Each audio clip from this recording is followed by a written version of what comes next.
banggitin natin yung top 4 na pinakamurang motor ni Yamaha ngayong month of May 2025. Para sa top 4 natin na pinakamurang motor ni Yamaha ngayong month na si Mio Graves Black, mga idol. So ayan. So meron lamang siyang price na 81,900 pesos pagdating sa SRP niya.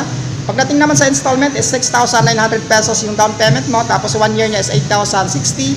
Sa 2 years mo is 4,750. At saka 3 years is 3,665. So ito siya, mga idol. So equipped na siya ng stop and start engine system, mga idol. So para naman sa top 3 natin na napakamurang motor ni Yamaha ngayong buwan na to. So meron ditong Mio Gear 125, mga idol. So meron siyang price lamang na 78,100 pesos.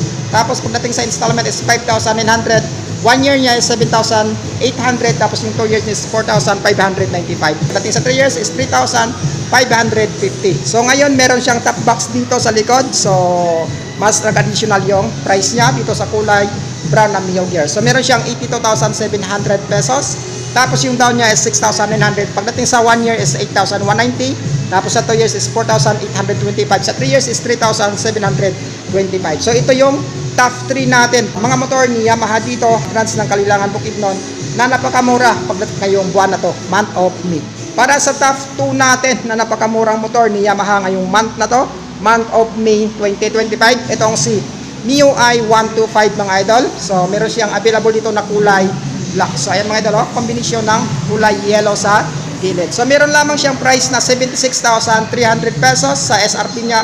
Pagdating sa down payment is 4,900. Tapos 1 year niya is 7,710. Tapos sa 2 years niya is 4,545. Yung 3 years niya is 3,510, mga idol. So meron siyang rebates na 200 pesos kapag inabil mo siya na installment. So para naman sa top 1 natin na pinakamurang motor ni Yamaha Premio ngayong month na to, month of May 2025, mga idol, is itong si YTX 125 na pwede mong gamitin pang service man yan o pang pasada. So pwedeng kabitan ng sidecar to. So meron lamang siyang price na 55,500 pesos pag SRP. Tapos sa down niya naman is 4,900. Tapos sa 1 year is 5,485. Sa 2 years is 3,260.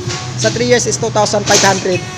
So available dito yung pampasadang motor ni Yamaha Premio. Ito si YTX 125. Super gas saver ito, mga idol, at umaabot ito or kumukonsumo ito ng gas consumption around 55 km per liter. So napakatipid na niyan sa isang 125 na carburetor pa lamang ang kanyang fuel system. So yan yung top 4 na pinakamurang motor ni Yamaha ngayong buwan ng May 2025. So kung isa doon sa nabanggit ko, mga idol, yung nagustuhan mo na motor, so bisita ka lang dito sa Yamaha Premio Kalilangan, Bukidnon branch. So kung malapit ka lang dito sa area na to.